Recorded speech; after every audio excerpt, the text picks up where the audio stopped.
एक समय की बात है। सूर्यपुर नाम के राज्य में राजा वीर प्रताप अपने न्याय के लिए पूरे देश में प्रसिद्ध थे। कहते थे कि उनके दरबार में अमीर गरीब सबको एक जैसा सम्मान मिलता था। एक दिन दो आदमी राज दरबार पहुंचे। एक था धनी व्यापारी, दूसरा था गरीब बढ़ई। व्यापारी ने शिकायत की, महाराज, इस बढ़ई ने मेरी कीमती सोने की अंगूठी चुरा ली है। मैं इसे काम देने गया था और जाते ही मेरी अंगूठी गायब हो गई। बढ़ई घबरा गया, महाराज, मैंने कुछ नहीं चुराया, मैं तो गरीब हूं पर चोर नहीं। दरबार में खुसर पुसर शुरू हो गई। व्यापारी की हैसियत देखकर सभी को वही सही लग रहा था। राजा शांत रहे। उन्होंने कहा, दोनों को अलग अलग कमरे में ले जाओ और यही प्रश्न पूछो, अगर अंगूठी मिली तो वह कहां छुपाई होती। सैनिकों ने दोनों से वही सवाल पूछा।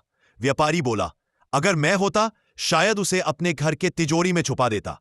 लेकिन बढ़ई ने जवाब दिया, महाराज, मैंने चोरी नहीं की, पर अगर कोई गरीब गलती कर भी दे तो शायद डर के मारे जंगल के पास वाले पुराने कुएं में फेंक दे। राजा को बात समझ आ गई। उन्होंने सैनिकों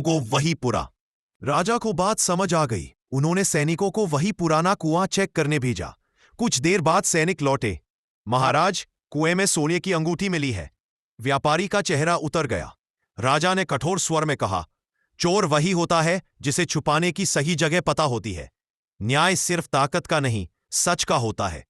व्यापारी को दंड मिला और बढ़ई की इज्जत लौटाई गई। राज्य में फिर से यह बात फैल गई।